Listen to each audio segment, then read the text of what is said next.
Everyone, welcome to अपना सपना JRF. आज की इस वीडियो में हम करने वाले हैं PYQs practice on the topic enzyme, जो कि यूनिट नंबर 1 बायोकेमिस्ट्री का एक मोस्ट इंपॉर्टेंट टॉपिक है for CSIR net life science 2023। आइए वीडियो शुरू करते हैं और देखते हैं अपना पहला क्वेश्चन कौन सा है। तो इस वीडियो का जो हमारा सबसे पहला क्वेश्चन है एंजाइम को लेकर, वो जून 2020 शिफ्ट 1 का है और ये क्वेश्चन आया है डिक्सन प्लॉट से। जो डिक्सन प्लॉट होता है, जो कि हम एंजाइम के इनहिबिशन को लेकर ड्रॉ करते हैं, उसमें आपसे पूछा है कि एक्स एक्सिस पर क्या रखा जाता है और वाई पर क्या रखा जाता है, ये आपको बताना है। तो अगर यहाँ बात करते हैं डिक्सन प्लॉट की, तो डिक्सन प्लॉट में जो ड्रॉ की जाएंगी चीजें वो 1/v वर्सेस आई के लिए होगा। यहाँ पर आई का मतलब है इनहिबिटर कंसंट्रेशन, यानी कि जो इनहिबिटर है उसका कंसंट्रेशन कितना है वो आई होता है और उसको हम रखते हैं एक्स एक्सिस पर। यहीं पर अगर बात करते हैं 1/v की, तो इसका मतलब है कि रेट कितना है, यानी कि वेलोसिटी कितनी है यदि वो इनहिबिटर वहां पर आ जाता है, जिसको हम रखते हैं वाई एक्सिस पर। तो डिक्सन प्लॉट में एक्स पर हम रखते हैं आई और वाई पर हम रखते हैं 1/v। चलिए इसको मैच कर लेते हैं। तो एक्स पर आता है आई और वाई पर आता है 1/v। तो यानी कि कॉलम ए के लिए होगा 4, कॉलम बी के लिए होगा 1। तो कॉलम ए के लिए 4, कॉलम बी के लिए 1, हमारा फर्स्ट ऑप्शन ही सही हो जाएगा। ठीक है, ओके। नेक्स्ट क्वेश्चन है, ये जून 2020 शिफ्ट 2 का है। दिया है an enzyme has a km of 5 × 10⁻⁻5 molar and a Vmax of 100 micromole per litre per minute. km is the Michaelis constant and Vmax is the maximum velocity. और फिर कहा है what is the velocity in the presence of the 1 × 10⁻⁻4 molar substrate and 2 × 10⁻⁻4 molar competitive inhibitor given that the Ki for the inhibitor is 2 × 10⁻⁴। तो ये question भी आया हुआ है एंजाइम के इनहिबिशन को ही लेकर। चलिए इसको सोल्व कर लेते हैं। तो पहले मैं सारी वैल्यूज लिख लेती हूँ। Km का वैल्यू दिया हुआ है यहाँ पर 5 × 10⁻⁵। अगेन जो Vmax है ये हमें दिया हुआ है, Vmax का वैल्यू दिया हुआ है 10 micromole per litre per minute. और आगे बताया है कि जो सबस्ट्रेट है, सबस्ट्रेट का कंसंट्रेशन कितना है 1 × 10⁻⁴ is the concentration of substrate. आगे दिया है जो इनहिबिटर है, और वो भी कौन सा है, कॉम्पिटिटिव इनहिबिटर है, उसका कंसंट्रेशन आपको दिया है 2 × 10⁻⁴ है इनहिबिटर का कंसंट्रेशन, यानी आई।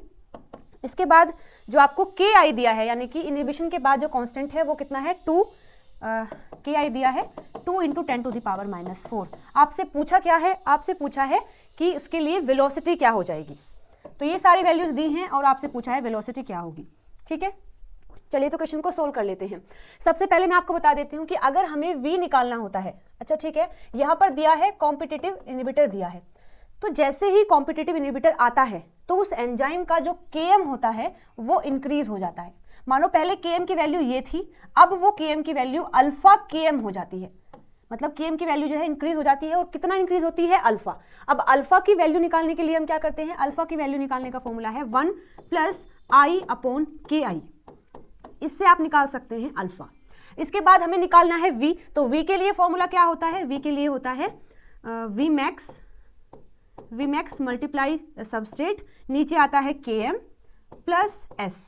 लेकिन यहाँ पर जो Km है वो Km नहीं रहा है, वो अब अल्फा Km हो गया है, तो यहाँ हम अल्फा Km रखेंगे। ठीक है, तो हमारे सारे फॉर्मूलेज हमने लिख लिए हैं। सबसे पहले हम निकालेंगे अल्फा की वैल्यू, अल्फा की वैल्यू निकालकर हम निकालेंगे अल्फा Km, अल्फा Km को हम यहाँ रखेंगे, हमारी वैल्यूज निकल जाएंगी। ठीक है, तो सबसे पहले निकाल लेते हैं कि अल्फा की वैल्यू क्या होगी। तो अल्फा के लिए देखिए 1 + I की वैल्यू कितनी दी है आपको 2 × 10⁻⁴, और Ki के लिए भी क्या वैल्यू है 2 × 10⁻⁴।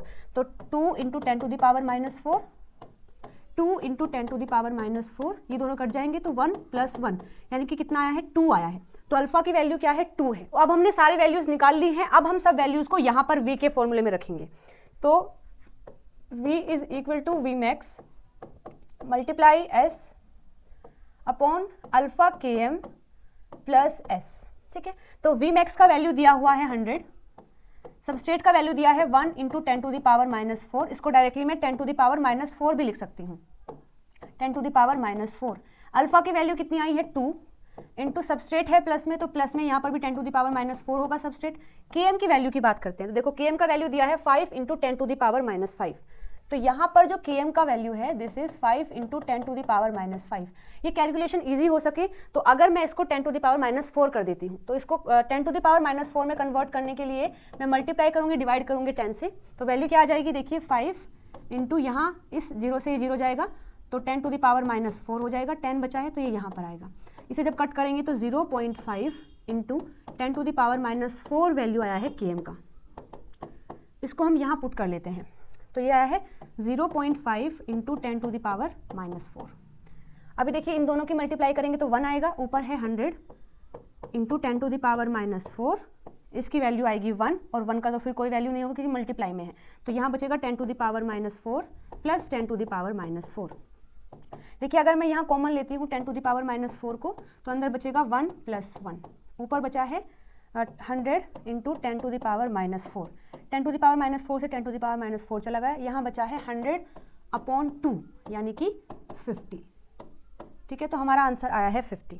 चलिए इसको मैच कर लेते हैं एक बार किस में दिया है, तो हमारा आंसर हो जाएगा 50 micromole per litre per minute, यानी कि second option will be the right answer. चलिए आगे बात करते हैं नेक्स्ट क्वेश्चन की। ये है जून 2021 शिफ्ट 1 का दिया है। Following statement are made about uncompetitive inhibition of an enzyme. मतलब अनकॉम्पिटिटिव इनिबिशन ऑफ एंजाइम के बारे में क्वेश्चन दिया है और पूछा है कि कौन कौन सा स्टेटमेंट करेक्ट है।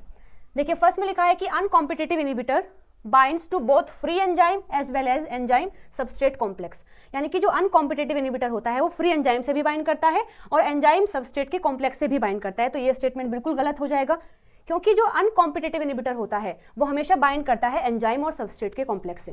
जैसे देखो यहाँ एंजाइम होता है फ्री एंजाइम प्लस सबस्ट्रेट, जब ये दोनों मिल जाते हैं तो बनता है एंजाइम सबस्ट्रेट कॉम्प्लेक्स, और फिर जब ये ब्रेक होते हैं तो बनता है एंजाइम प्लस प्रोडक्ट। तो यहाँ पर जो अनकॉम्पिटिटिव इनिबिटर होता है ये यहाँ बाइंड करता है ई और एस के कॉम्प्लेक्स से, कभी भी फ्री एंजाइम से बाइंड नहीं करेगा। तो इसलिए ये जो फर्स्ट स्टेटमेंट है ये गलत हो जाता है। बी में लिखा है addition of uncompetitive inhibitor lower the Vmax of the reaction, यानी अगर हम इस इनिबिटर को ऐड करते हैं तो ये Vmax की वैल्यू को कम कर देता है। चलिए देखते हैं। तो जो अनकॉम्पिटिटिव इनिबिशन होता है उसका ग्राफ हमें कुछ ऐसा देखने को मिलता है। जैसे आप यहाँ देख सकते हैं कि जो रेड लाइन में है ये अनइनिबिटेड है और जो ब्लू लाइन में दिया है ये इनिबिटेड वाला ग्राफ है। तो देखो अगर अनइनिबिटेड है तो हम देख सकते हैं कि ये जो लाइन है यहाँ पर जो Vmax है वो इतना दिया है, मतलब इसके लिए Vmax कितना है, इस पॉइंट पर है। जबकि ब्लू लाइन के लिए अगर बात करते हैं तो इसका Vmax कम हो गया है, इसका Vmax यहाँ आ गया है। तो ये बात तो सही है कि अनकॉम्पिटिटिव इनिबिशन में क्या होता है, जो Vmax की वैल्यू है वो डिक्रीज हो जाती है। यहीं पर अगर बात करते हैं Km की, तो देखो Km पहले कितना था, यहाँ तक था, लेकिन जैसे ही इनिबिशन हुआ है तो Km की वैल्यू भी यहाँ तक आ गई है। ठीक है, तो मतलब Km भी क्या हुआ है, Km भी डिक्रीज होता है। तो ये फैक्टर भी आपको याद रखने हैं, मतलब कि जो सेकंड है ये सही हो जाएगा, सेकंड ऑप्शन सही है। थर्ड में लिखा है apparent Km of the enzyme is lower, बिल्कुल अभी हम देख के आए कि Km की वैल्यू भी लोअर हो जाती है। फिर लिखा है डी में कि जो Km होता है वो रिमेन अनचेंज, तो ये ऑप्शन गलत हो, ये स्टेटमेंट गलत हो जाएगी। बी सही है, सी सही है, यानी कि first option will be the right answer. चलिए आगे बात करते हैं नेक्स्ट क्वेश्चन की। ये जून 2021 शिफ्ट 1 का ही है। दिया है the enzyme alkaline phosphatase was tested for its catalytic activity using the substrate para nitrophenyl phosphate. The Km obtained was 10 millimolar and Vmax was 100 micromole पर मिनट। आगे दिया है विच one of the following option represent the initial velocity of the reaction at a substrate concentration of 10 millimolar. तो देखो यहाँ आपको दिया है कि Vmax की वैल्यू ये है, Vmax आपको दिया हुआ है, एंजाइम का Km बताया हुआ है और सबस्ट्रेट की कंसंट्रेशन भी आपको बताई है। पूछा है कि जो इनिशियल वेलोसिटी है वो क्या हो जाएगी। तो आपने एक बात पढ़ी होगी कि यदि Km की वैल्यू या फिर सबस्ट्रेट की जो वैल्यू है अगर Km के बराबर हो जाती है तो वहां पर जो V की वैल्यू है वो Vmax के हाफ हो जाती है। ये बहुत ही फ्रिक्वेंटली हम पढ़ते हैं बार बार कि Km क्या है, Km is that concentration of substrate eight which velocity become half of the Vmax। ठीक है, ये बातें हम पढ़ते हैं। तो देखो यहाँ पर जो Km की वैल्यू है वो भी 10 मिलीमोलर है और जो सबस्ट्रेट हमने दिया है वो भी 10 मिलीमोलर है, यानी कि जो हमारा सबस्ट्रेट है और Km है उन दोनों का कंसंट्रेशन बराबर है। तो अगर ये चीजें बराबर हैं तो V क्या हो जाएगा, Vmax का हाफ, और Vmax कितना दिया है 100, तो 100 का हाफ होता है 50। ठीक है, तो हमारा सही आंसर हो जाएगा 50 माइक्रोमोल पर मिनट, यानी कि first option will be the right answer. Okay, next question है जून 2021 शिफ्ट 1 का ही। The following statement are being made to define the Michaelis constant Km। मतलब यहाँ जो आपको दी गई है वो माइकलिस कांस्टेंट जो Km होता है उसके रिगार्ड में स्टेटमेंट दी गई है। पूछा है combination of the statement is correct, कौन कौन सा स्टेटमेंट यहाँ सही है ये आपको बताना है। ओके, रीड करते हैं। जो Km होता है is independent of the enzyme concentration यानी E and the substrate concentration यानी कि S। तो ये स्टेटमेंट बिल्कुल सही है। देखो कोई भी अगर आपके पास पर्टिकुलर एंजाइम है तो उस एंजाइम की जो Km वैल्यू होती है वो फिक्स होती है।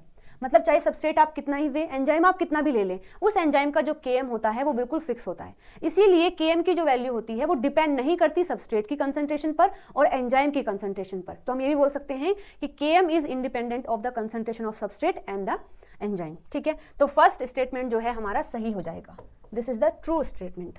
अच्छा, बी में लिखा है इक्वल टू द, जो Km होता है is equal to the dissociation constant when the ES complex dissociate more rapidly than the product formation. चलिए इसके बारे में बात कर लेते हैं, क्या कहा है।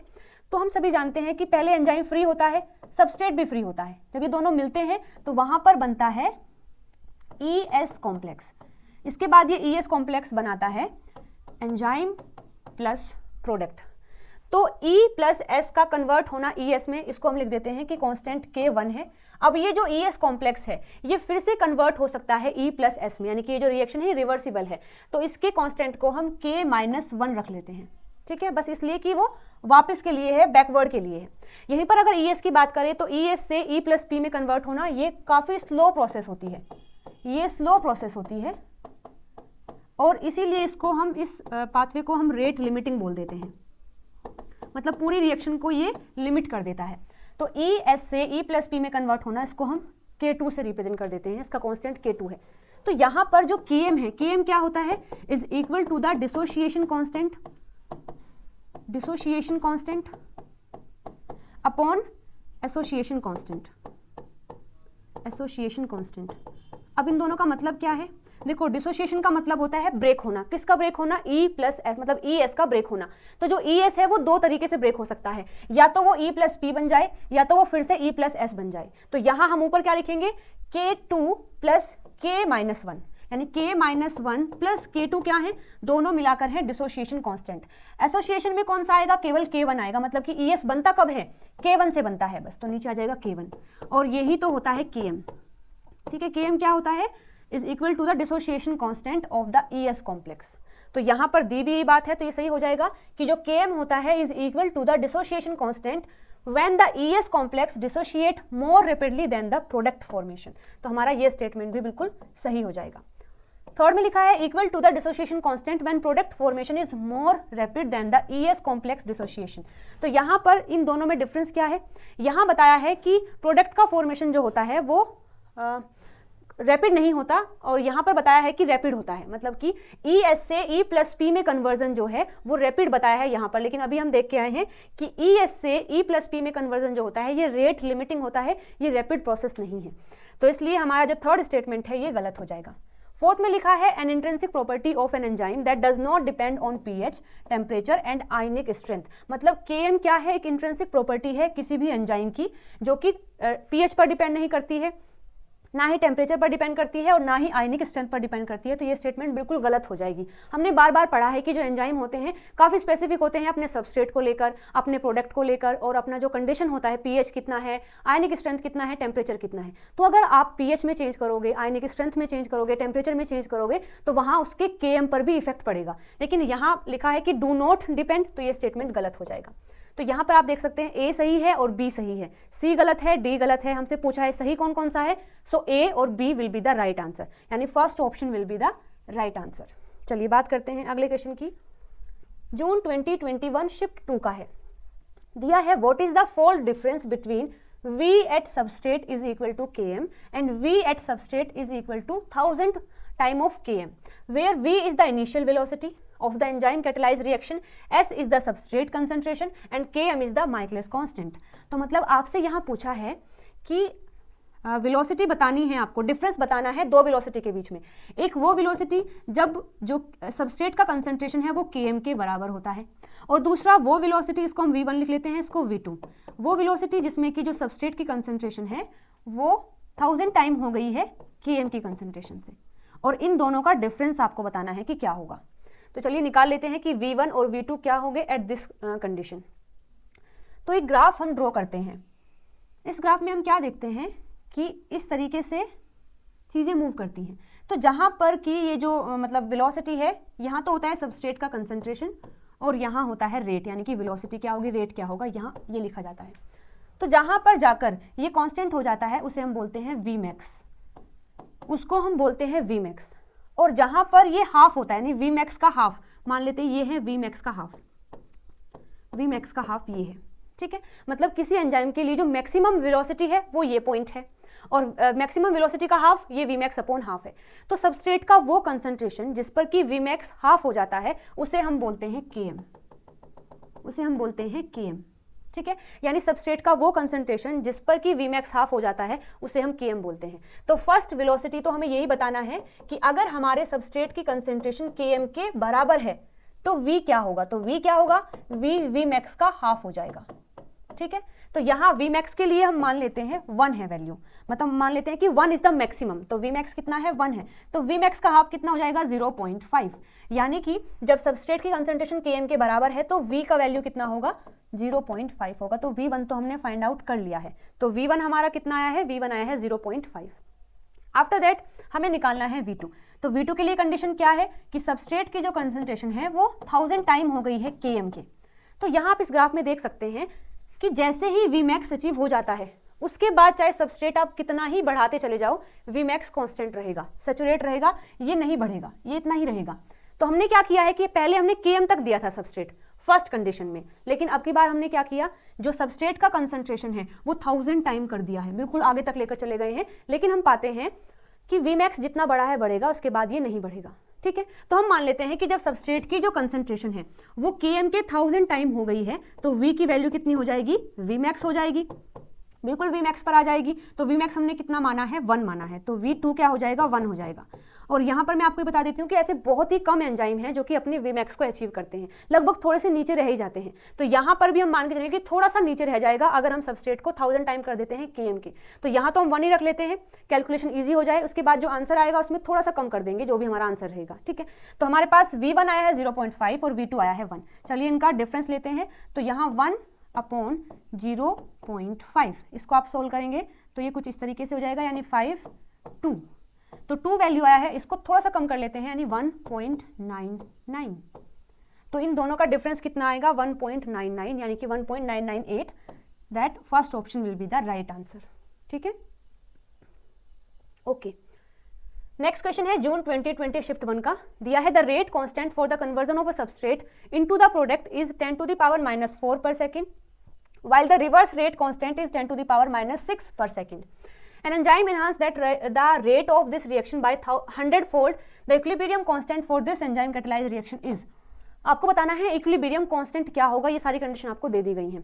तो देखिए जो इक्विलिब्रियम कांस्टेंट होता है उसका फॉर्मूला होता है फॉरवर्ड रिएक्शन के लिए रेट कांस्टेंट क्या है और बैकवर्ड रिएक्शन के लिए रेट कांस्टेंट क्या है, ये आप अगर लेते हैं तो आप निकाल सकते हैं इक्विलिब्रियम कांस्टेंट। रिएक्शन कैसी है, ऑफ कोर्स इक्विलिब्रियम है, मतलब कि रिवर्सिबल इस तरीके से रहेगी, बताया भी है कि फॉरवर्ड भी है और बैकवर्ड भी है, ठीक है। चलिए तो सोल्व करते हैं, हमें Kf निकालना होगा और Kb निकालना होगा। तो हम मान लेते हैं कि हमारे पास A सबस्ट्रेट है, ये कन्वर्ट हुआ है B में और फिर B से ये बैक भी जाता है A में। तो A से B में जाने का जो रेट है यानी फॉरवर्ड जो रेट है वो कितना है 10⁻⁻4 है, तो ये रेट 10⁻⁻4 है और बैकवर्ड के लिए जो है वो 10⁻⁻6 है। अब एंजाइम ने क्या किया है 100-फोल्ड इंक्रीज कर दिया है इनकी एक्टिविटी। तो हम जानते हैं कि जो एंजाइम होता है कभी भी इक्विलिब्रियम को डिस्टर्ब नहीं करता, वो बिना इक्विलिब्रियम को डिस्टर्ब किए रिएक्शन को स्पीड अप करता है। तो यहाँ पर एंजाइम के आने से इस इक्विलिब्रियम पर तो कोई इफेक्ट नहीं पड़ने वाला है, बस ये जो रिएक्शन है उसको स्पीड अप कर देगा। ऊपर भी कितना करेगा 100-फोल्ड और नीचे भी कितना करेगा 100-फोल्ड, ठीक है। जैसे देखो क्वेश्चन में दिया है कि an enzyme enhance the rate of this reaction by 100-फोल्ड। तो जब इक्विलिब्रियम में है रिएक्शन तो दोनों साइड उसे करना पड़ेगा। इक्विलिब्रियम कब रहता है जब बैकवर्ड और फॉरवर्ड बराबर हो जाता है, और हमने कहा है कि एंजाइम इक्विलिब्रियम को डिस्टर्ब नहीं करता है, तो मतलब कि वो दोनों तरफ ऐड करेगा, क्योंकि अगर इसने केवल यहाँ ऐड किया तो जो इक्विलिब्रियम बना है वो डिस्टर्ब हो जाएगा, लेकिन एंजाइम इक्विलिब्रियम को डिस्टर्ब नहीं करता है, इस वजह से वो फॉरवर्ड को भी 100-फोल्ड इंक्रीज करेगा और बैकवर्ड को भी 100-फोल्ड इंक्रीज करेगा।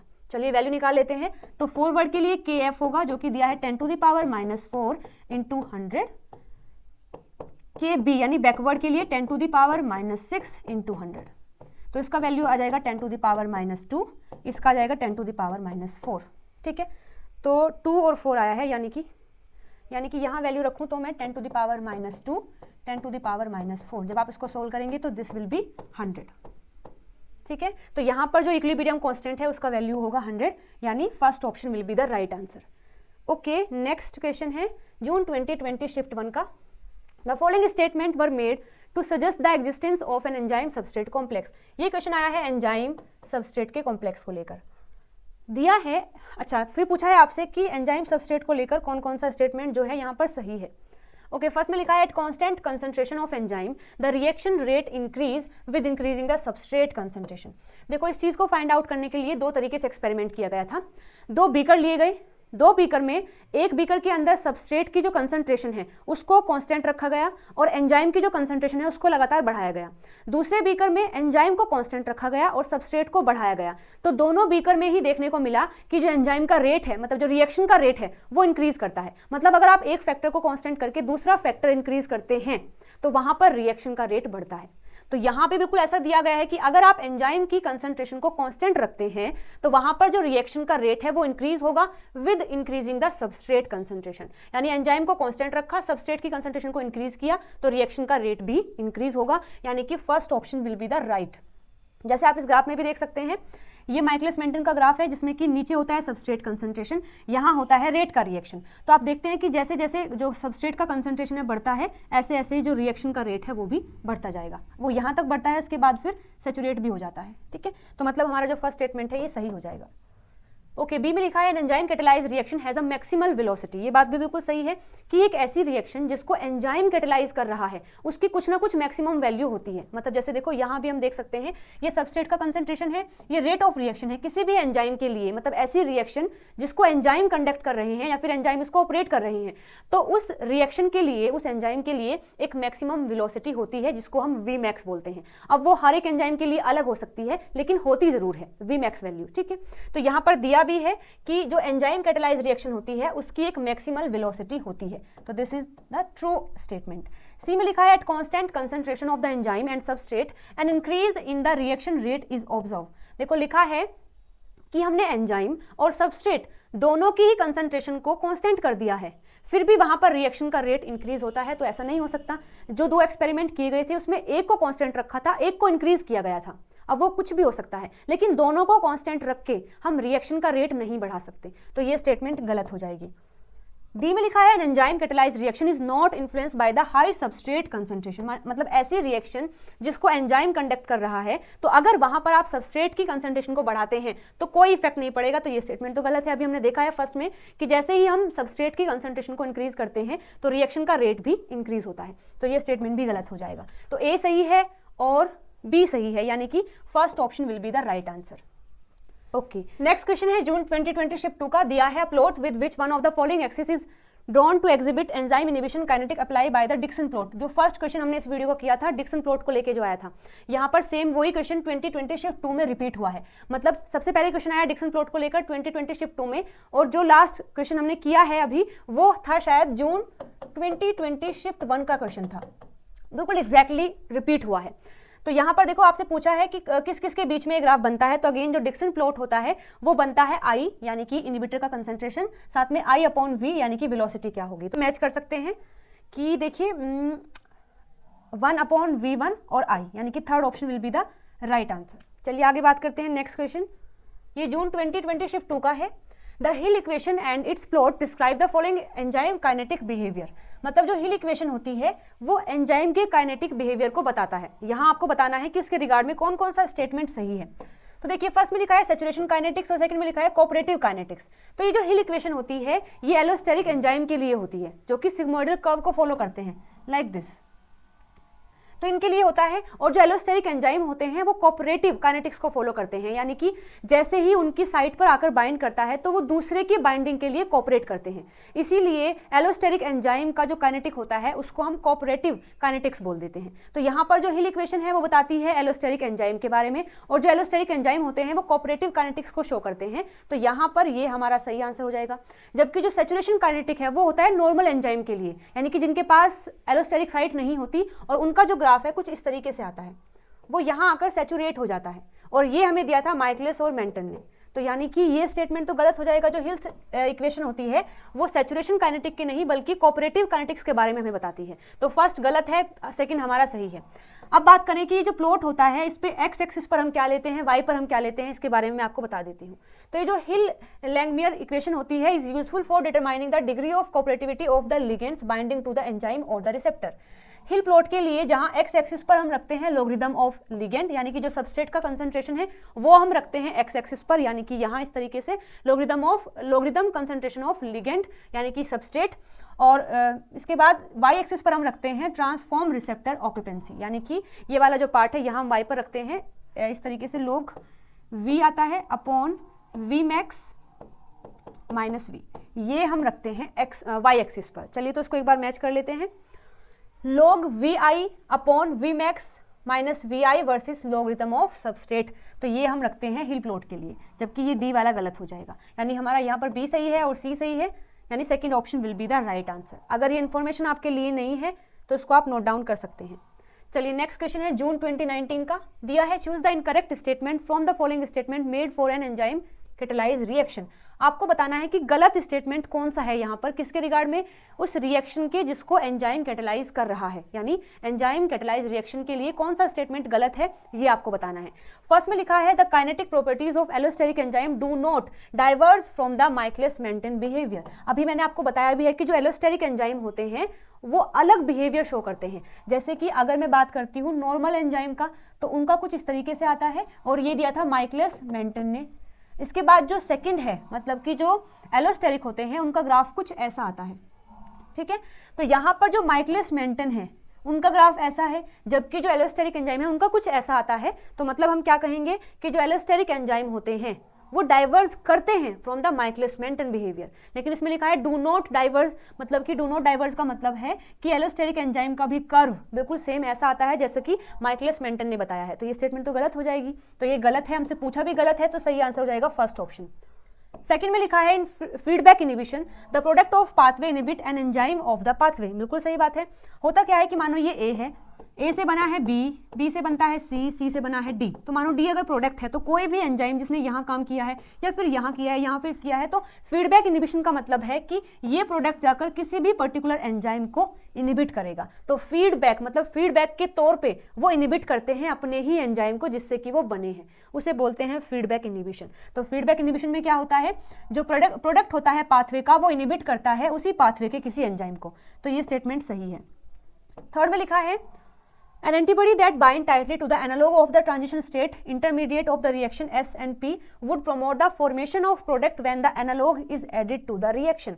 अब देखो एंटीबॉडी जो होती हैं उनका काम है डिफेंस करने का, लेकिन जब कोई एंटीबॉडी एक्ट करने लगे एज अ एंजाइम, मतलब काम करने लगे एंजाइम की तरह, तो उस एंटीबॉडी को हम बोलते हैं एबजाइम। एब से मतलब एंटीबॉडी, जाइम से मतलब एंजाइम। तो वो एंटीबॉडी एक्ट करने लगती है एज अ एंजाइम, उसको बोलते हैं एबजाइम। ये करती क्या है, abzyme are antibodies with the variable region possessing the enzymatic activity. Enzyme does catalyze by maintaining the middle state known as the transition state, and certain chemical compound resemble the transition state of a substrate by its chemical structure known as the transition state analog। इसमें कहा क्या है, मानो ये कोई भी reaction है, मतलब ये एंजाइम है और ये सबस्ट्रेट है, जब ये मिलते हैं तो बन जाता है एंजाइम सबस्ट्रेट कॉम्प्लेक्स और फिर बनता है एंजाइम प्रोडक्ट। तो ऐसे केमिकल कंपाउंड जो कि मिमिक करने लगते हैं एज अ इलेक्ट्रॉन वो एंजाइम सबस्ट्रेट कंसंट्रेशन, उनको हम बोलते हैं इंटरमीडिएट एनालॉग या फिर मिडल स्टेट एनालॉग। तो ये एंटीबॉडीज क्या करती हैं, ये जो एबजाइम है ये क्या करते हैं, इन एनालॉग से टाइटली बाइंड कर लेते हैं ताकि वहां पर प्रोडक्ट की फॉर्मेशन हो सके। ठीक है, मतलब कुछ केमिकल कंपाउंड ऐसे होते हैं जो कि यहाँ बाइंड कर लेते हैं और रिएक्शन को होने नहीं देते हैं।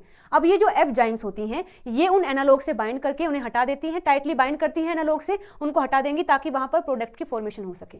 तो बिल्कुल लिखा भी ऐसा ही होता है कि जो लिखा भी ऐसा ही है कि जो एंटीबॉडी है जो कि टाइटली बाइंड करती है analogue of the transition state intermediate of the reaction would promote the formation of product when the analogue is added to the reaction. तो ये स्टेटमेंट भी सही हो जाएगा। फोर्थ में लिखा है एन एंजाइम विद के कैट है 1.4 इंटू 10 टू द पावर 4 पर सेकेंड और Km है 9 into 10 to the power -5 molar, has activity close to the diffusion controlled limit. जो डिफ्यूजन कंट्रोल्ड लिमिट होती है उसके लिए पूरी टेबल है यहाँ पर आप देख सकते हैं ये एंजाइम का नाम दिया हुआ है, ये उनका सबस्ट्रेट बताया है, ये इनकी के कैट की वैल्यू है, ये के एम की वैल्यू है और ये के कैट अपॉन के एम की वैल्यू है। इनकी जो के कैट अपॉन के एम की वैल्यू है वो बराबर होती है डिफ्यूजन कंट्रोल्ड लिमिट की। तो हमें कितना दिया है 1.4 इंटू 10 टू द पावर 4 और 9 इंटू 10 टू द पावर -5। तो बिल्कुल देखो ये मैच करता है। देखो फर्स्ट में बताया है 1.4 into 10 to the power -4, 9 into 10 to the power -5। तो ये दोनों ही मैच करते हैं। इनका जो के कैट अपॉन के एम आता है वो डिफ्यूजन कंट्रोल लिमिट के बराबर या फिर क्लोज होता है। तो यानी ये स्टेटमेंट भी हमारा सही हो जाएगा। गलत पूछा है, फर्स्ट गलत है तो फर्स्ट ऑप्शन ही सही आंसर होगा। ओके, नेक्स्ट क्वेश्चन है, ये दिसंबर 2019 का है। दिया है given below is the P versus time plot of an enzymatic reaction carried out by the enzyme X. Enzyme X जो होता है कुछ इस तरीके से ग्राफ देता है। इस ग्राफ को देकर आपसे पूछा है विच one of the following statement is correct interpretation of the data. मतलब जो डेटा दिया है उसके लिए सही आंसर यहाँ कौन सा है। तो देखिए ये ग्राफ जो है देखने में लगता है कि माइकलिस मेंटन का ग्राफ है और हमें पता है कि माइकलिस मेंटन के ग्राफ से हम Km और Vmax की वैल्यू को फाइंड आउट कर सकते हैं। लेकिन आपको यहाँ याद रखना है कि जो माइकलिस मेंटन का ग्राफ बनता है उसमें एक्स एक्सिस पर आता है सबस्ट्रेट का कंसंट्रेशन और वाई पर आता है एंजाइम का रेट, यानी कि Vmax क्या होगा, Vmax हाफ क्या होगा। लेकिन यहाँ आप देख सकते हैं इस ग्राफ में टाइम दिया है और प्रोडक्ट दिया है। तो अगर ये माइकलिस मेंटन का ग्राफ है ही नहीं तो इससे आप ना ही Km को फाइंड आउट कर सकते हैं ना ही Vmax को। तो इसलिए हमारा सही आंसर हो जाएगा neither the Km nor the Vmax of the enzyme X can be determined from these data, यानी fourth option will be the right answer. जो माइकलिस मेंटन का ग्राफ होता है जिसकी हेल्प से हम Km और Vmax निकालते हैं वो कुछ ऐसा होता है, मतलब कि जो एक्स एक्सिस है उस पर आता है सबस्ट्रेट का कंसंट्रेशन और जो वाई होता है उस पर आता है रेट ऑफ रिएक्शन जिसमें Vmax और Vmax हाफ होता है, जिससे हम Km और Vmax निकाल सकते हैं। लेकिन इसमें ऐसा कुछ भी नहीं दिया है तो इसलिए इसके लिए जो फोर्थ ऑप्शन है will be the right answer. Okay, next question है जून 2018 का। दिया है विच one of the following statement is not correct. सही कौन सा नहीं है, गलत कौन सा है ये बताना है। फर्स्ट में लिखा है जो एलोस्टेरिक एंजाइम होते हैं do not obey the Michaelis Menten kinetics. बिल्कुल हम पढ़ के आए हैं कि जो एलोस्टेरिक एंजाइम होता है वो माइकलिस मेंटन के काइनेटिक्स को फॉलो नहीं करता, तो ये स्टेटमेंट सही है। सेकंड में लिखा है जो फ्री एनर्जी चेंज होता है यानी कि जो डेल्टा जी होता है provide the information about the spontaneity but not the rate of reaction. ये बात भी बिल्कुल सही है। हमने पढ़ा है कि अगर डेल्टा जी की वैल्यू माइनस होती है तो वो रिएक्शन स्पॉन्टेनियस होगी, अगर डेल्टा जी की वैल्यू प्लस होती है तो मतलब वो जो रिएक्शन है जिसके लिए ये प्लस है वो नॉन स्पॉन्टेनियस है। तो जो डेल्टा जी होता है यानी कि जो फ्री चेंज है, फ्री एनर्जी चेंज है, वो हमें केवल स्पॉन्टेनिटी के बारे में बताता है ना कि रेट ऑफ रिएक्शन के। तो ये स्टेटमेंट भी बिल्कुल सही है। थर्ड में लिखा है कि competitive and non competitive inhibition are kinetically indistinguishable, यानी कि जो कॉम्पिटिटिव है और नॉन कॉम्पिटिटिव इनिबिशन है उसको हम काइनेटिक्स के बिहाफ पर डिफरेंशिएट नहीं कर सकते। तो ये स्टेटमेंट बिल्कुल गलत है। हम सभी जानते हैं कि कंपटीशन अगर इनिबिशन हुआ है और नॉन कंपटीशन इनिबिशन हुआ है तो उनमें जो Km और Vmax की वैल्यू होती है वो अलग अलग होती है। मतलब किसी में Km की वैल्यू इंक्रीज होती है तो किसी में डिक्रीज होती है, किसी में Vmax इंक्रीज है तो किसी में डिक्रीज है। मतलब काइनेटिक्स के बिहाफ पर हम बता सकते हैं कि पर्टिकुलर रिएक्शन में कौन सा इनिबिशन हुआ है, कॉम्पिटिटिव या नॉन कॉम्पिटिटिव। लेकिन इसमें लिखा है कि हम नहीं बता सकते, तो ये स्टेटमेंट गलत हो जाएगी। हमसे पूछा भी क्या है, गलत, तो यानी कि third option will be the right answer. Fourth में लिखा है के कैट अपॉन Km का जो वैल्यू है वो कितना है, approximately 2 into 10 to the power 8 है। For an enzyme indicate that the value is close to the diffusion control rate of the encounter. तो इसमें देखो बिल्कुल सही है, ये भी वैल्यू दिया है हमें के कैट अपॉन Km का कितना 2 इंटू 10 टू द पावर 8 और ये क्लोज होता है डिफ्यूजन कंट्रोल लिमिट के। तो ये ऑप्शन भी हमारा सही हो जाएगा। ठीक है, तो इस क्वेश्चन के लिए सही आंसर है थर्ड ऑप्शन। गलत पूछा है, गलत हमारा थर्ड ही है। ओके, सो नेक्स्ट क्वेश्चन है दिसंबर 2018 का। For a reversible non competitive inhibition of an enzyme choose the plot that you would use to determine the Km। मतलब कि अगर किसी रिएक्शन में हुआ है नॉन कॉम्पिटिटिव इनिबिशन तो उसके Km की वैल्यू निकालने के लिए आप कौन सा ग्राफ इस्तेमाल करेंगे, या फिर हम बोल सकते हैं सिंपली कि यहाँ पर कौन सा ग्राफ है जो कि बता रहा है नॉन कॉम्पिटिटिव इनिबिशन को। चलिए इसके लिए मैं आपको बता देती हूँ कि यहाँ पर ये जो ग्राफ दिया गया है आपको, इसमें बताया है कि जो नॉन कॉम्पिटिटिव इनिबिशन होता है उसमें Km की वैल्यू और Vmax की वैल्यू के बारे में बताया है। तो यहाँ आप देख सकते हैं कि जो नॉन कॉम्पिटिटिव इनिबिशन होता है उसमें Km की वैल्यू तो अनइफेक्टेड रहती है, मतलब कि अनचेंज रहेगी, चेंज नहीं होगा, मतलब नो चेंज। तो अगर Km में कोई चेंज नहीं है तो 1 अपॉन Km में भी नो चेंज, और जबकि Vmax जो होता है ये कम हो जाता है। तो यहाँ पर वी मैक्स डिक्रीज हुआ है, यानी कि 1/वी मैक्स क्या होगा, डिक्रीज होगा, ये इंक्रीज होगा। देखो वी मैक्स अगर डिक्रीज होता है, आपको बातें याद रखनी है कि नॉन कॉम्पिटिटिव इनहिबिशन के लिए Km तो चेंज नहीं होता, लेकिन वी मैक्स डिक्रीज हो जाता है। तो अगर वी मैक्स डिक्रीज हुआ है तो 1/वी मैक्स इंक्रीज होगा। अब यहाँ हम 1/वी मैक्स की बात क्यों कर रहे हैं, क्योंकि ग्राफ में जो आपको वैल्यूज दी हैं वो 1/v 1/s के ही रिगार्ड में है, ना कि s और v के रिगार्ड में है, ठीक है। तो मतलब क्या होगा कि जो 1/वी मैक्स का वैल्यू है वो इंक्रीज हो जाएगा। अब अगर बात करें स्लोप की, तो स्लोप में क्या होता है, हमें बताता है स्लोप Km/वी मैक्स। तो Km तो अनचेंज है, वी मैक्स क्या हुआ है, डिक्रीज। तो अगर वी मैक्स डिक्रीज हुआ है तो स्लोप क्या होगा, इंक्रीज होगा ना, क्योंकि जो नीचे वाली वैल्यू है अगर वो इंक्रीज हुई है तो स्लोप इंक्रीज होगा। मतलब कहने का ये है कि ये जो ब्लू लाइन है इसमें बताया है कि कोई इनहिबिशन नहीं हुआ है, तो यहाँ पर हमारा जो लाइन है आई है, लेकिन जैसे ही इनहिबिशन होगा तो वहां पर स्लोप क्या होगा, ऊपर बनेगा, और वी मैक्स भी क्या होगा, ज्यादा होगा। तो जैसे आप देख सकते हैं पहली लाइन हमारी ये थी, लेकिन जैसे ही इनहिबिशन हुआ तो हमने देखा है कि स्लोप जो है वो इंक्रीज होगा। तो यहां तक तो इंक्रीज ही हुआ है ना, साथ साथ जो 1/v है वो क्या हुआ है, वो भी इंक्रीज हुआ है। तो पहले 1/v कितना था, यहां तक था, लेकिन जैसे ही इनहिबिशन हुआ तो 1/v यहां आ गया है, ठीक है। तो हमें कुछ ऐसा ग्राफ मिलेगा। अब देखिए ये कहां पर दिया हुआ है, ये हमें दिया है थर्ड ग्राफ में, यानी कि third option will be the right answer. तो देखिए जून 2022 से लेकर दिसंबर 2018 तक जितने भी क्वेश्चन आए हैं एंजाइम से, वो सब हमने इस वीडियो में प्रैक्टिस कर लिए हैं। तो आई होप आपको ये वीडियो पसंद आई होगी। अगर आई है तो वीडियो को लाइक शेयर सब्सक्राइब जरूर से कर देना। मिलते हैं अगली वीडियो में नए क्वेश्चन के साथ में। Till then bye bye, take care.